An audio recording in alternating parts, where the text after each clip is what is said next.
ফার্স্টেই চিকেনের সাথে গোটা গরম মসলাগুলো দিয়ে দিচ্ছি। এরপর আদা রসুন পেস্ট, টক দই, মরিচ কুচি, সেই সাথে দিয়ে দিচ্ছি লবণ, ধনে গুঁড়া, জিরার গুঁড়া, লাল মরিচের গুঁড়া এবং পেঁয়াজ বেরেস্তা আর সামান্য পরিমাণে লেবুর রস। সবকিছু একসাথে খুব সুন্দরভাবে মাখিয়ে চিকেনটাকে মেরিনেট করতে হবে ঘন্টা ১.৫ জন্য।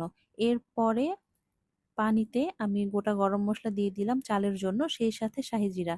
এরপরে পানিতে বলক চলে আসলে আপনারা চালটাকে খুব সুন্দরভাবে দিয়ে দিবেন। এরপরে আমি মেরিনেট করে রাখা চিকেনটা খুব ভালোভাবে 80% এর মতো কুক করে নেব। এরপরে এর মধ্যে সিদ্ধ করে রাখা সেই বাসমতি চাল আমি দিয়ে দিচ্ছি লেয়ার করে। এর মধ্যে আগে থেকে ভেজে রাখা আলু দিয়ে দিচ্ছি। আর এরপরে দিয়ে দিব হচ্ছে ধনিয়া পাতা এবং পুদিনা পাতা আমি কুচি করে রেখে দিয়েছিলাম সেটা। এরপরে আরেকটু পেঁয়াজ বেরেস্তা। দেন সেকেন্ড লেয়ারে চলে যাচ্ছি। সেম একইভাবে ধনিয়া পাতা, পুদিনা পাতা, এরপরে হচ্ছে বেরেস্তা এবং সেই সাথে স্বাদ অনুযায়ী ঘি। এরপরে দিয়ে দিচ্ছি লিকুইড মিল্ক। মিল্কটা ঠান্ডা হলেই হবে। এটা পরিমাণ মতো দিয়ে দিলেই হবে। আমি ১ কাপ পরিমাণ দিচ্ছি। এরপরে দিয়ে দিচ্ছি হচ্ছে ফুড কালার, এটা সম্পূর্ণ অপশনাল।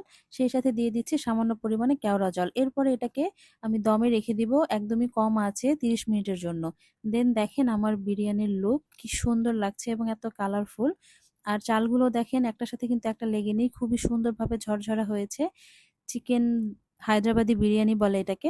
তো আশা করছি আপনারা এটা বাসায় একবার হলো ট্রাই করবেন এবং বাসার সবাই খেয়ে এটার প্রশংসা করবে। আজকের মতো বিদায় নিচ্ছি। সবাই ভালো থাকবেন। আল্লাহ হাফেজ।